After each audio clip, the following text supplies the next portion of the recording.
अपनी आज की पहली अपडेट कोडी रोड्स के ऊपर है। तो अब कोडी रोड्स का कहना है कि उनको तो अब ऐसा लग रहा है जैसे उनकी जॉब लगी हो इस ब्लड लाइन के आतंक को खत्म करने के लिए। दोस्तों आपको पूरी बात बताता हूँ कि कोडी रोड्स क्या कहते हैं। यही रिसेंटली कॉम्प्लेक्स के साथ इंटरव्यू में कोडी रोड्स कहते हैं, मुझे ऐसा लग रहा है कि मेरी अब जॉब लग गई है कि मैं ही हूँ जो उनकी पिटाई कर सकता हूँ। ये एक तरह का सागा बन चुका है। दोस्तों सागा का मतलब होता है जो स्टोरी चल रही हो वो लंबी हो, इसको सागा कहते हैं। फिर कोडी कहते हैं ये जो सागा चल रहा है ये one of the greatest saga है in history of not just pro wrestling, बल्कि ये सागा एंटरटेनमेंट कैटेगरी में भी आ जाता है। बाकी अगर वो बंदा मैं निकलता हूँ जो उनको हराएगा, मुझे पता है ये सुनने में थोड़ा अग्रेसिव लग रहा है पर कर भी क्या सकते हैं क्योंकि ये एक फैमिली बिजनेस है। अगर वो मुझे बीच में लेकर आते हैं तो दोस्तों क्या आप सभी एग्री करते हो the American nightmare Cody Rhodes की बातों से? मुझे अभी कमेंट सेक्शन में बताओ। तो भाइयों सीएम पंक से इंटरव्यू में पूछा जाता है कि जब आप ट्रिपल एच से मिलने वाले थे और डडोली का कॉन्ट्रैक्ट साइन करने वाले थे, आपने वो कॉन्ट्रैक्ट साइन करने से पहले सोचा नहीं कि मैं यहाँ से जा रहा हूँ क्योंकि ये कॉन्ट्रैक्ट मेरी जरूरतों को पूरा नहीं कर रहा? तो सीएम पंक कहते हैं हाँ मैं वहाँ से जा सकता था पर डडोली कॉन्ट्रैक्ट मेरी जरूरतों को पूरा कर रहा था।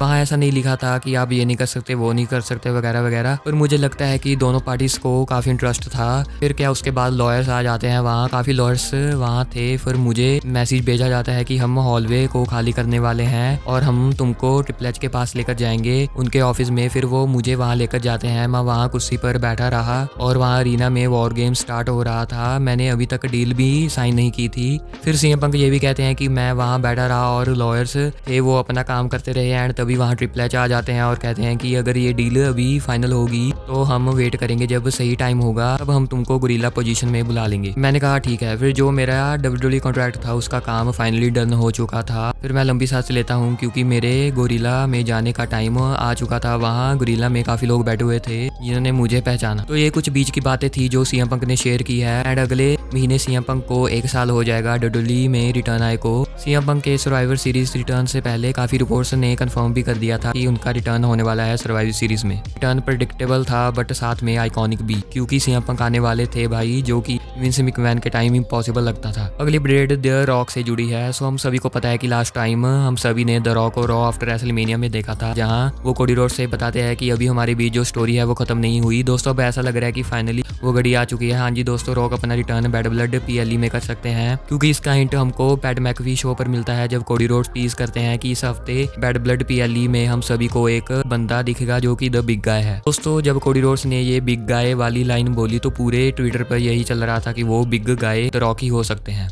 बाकी कोडी रोड्स ने एक इंटरव्यू में बताया था कि जो अगले साल रेसलमेनिया 41 होने वाली है वो काफी बड़ी होगी क्योंकि ट्रिपल एच एंड उनके क्रिएटिव टीम के पास अभी से ही कुछ बड़े प्लान्स है रेसलमेनिया 41 के लिए। एंड दोस्तों काफी सोर्सेज ने ये बात कंफर्म भी कर दी थी कि the rock versus Cody Rhodes का मैच प्लान है अगले साल रेसलमेनिया 41 के लिए लास वेगस में। पहले तो ये देखते हैं कि the rock bad blood PLE में अपना रिटर्न करते हैं या नहीं। अगली अपडेट एलिमिनेशन चैम्बर को लेकर है कि अगले साल ये पीएलई किस जगह हो सकता है। तो रेसल होप्स ने ये ट्वीट किया है, आप सभी देख सकते हैं, लिखा हुआ है WWE elimination Chamber 2025 is headed to the United Kingdom in March 2025 ahead of WrestleMania 41. The current cities leading to host the event are Manchester and Birmingham.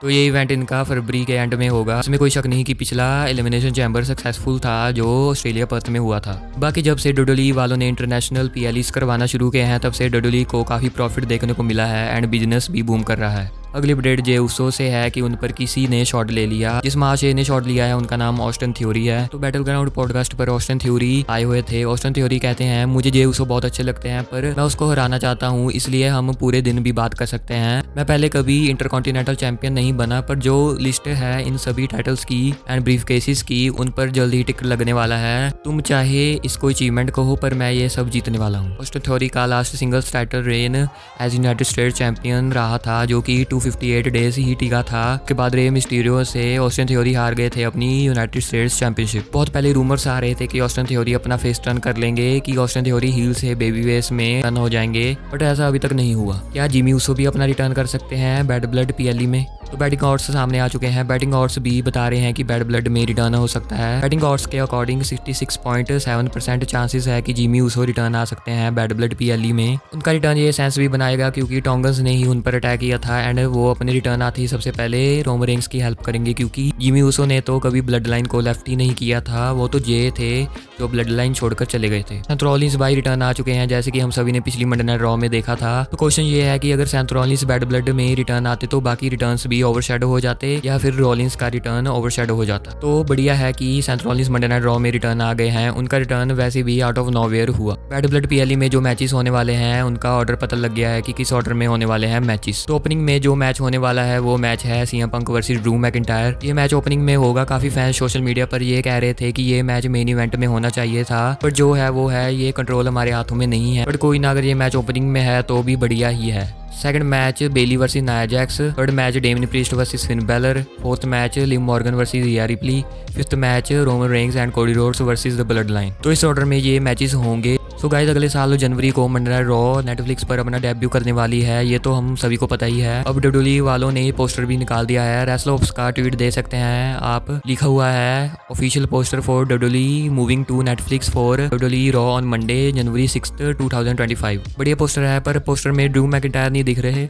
बाकी पोस्टर में Jey Uso, Gunther, Dominik Mysterio, Seth Rollins, Rhea Ripley, CM Punk, Liv Morgan है। Bobby Lashley ने भाइयों officially sign कर लिया है AEW के साथ। आप फाइटफुल वालों का ट्वीट दे सकते हैं। Bobby Lashley has also officially signed with AEW। Also इसलिए लिखा हुआ है क्योंकि MVP एंड शेल्टन बेंजामिन दोनों AEW में ऑलरेडी हैं। इन्होंने रिसेंटली अपना डेब्यू किया था। बस अब बॉबी लैशली रह चुके हैं अपना AEW डेब्यू करने से। दोस्तों आप सबको मैं बैड ब्लड की अटेंडेंस बता देता हूँ कि कितने लोग आने वाले हैं। तो 14,274 टिकट्स ऑलरेडी डिस्ट्रीब्यूट हो चुकी है और करंट सेटअप था 14,357 का। वही अवेलेबल सीट्स हैं 83।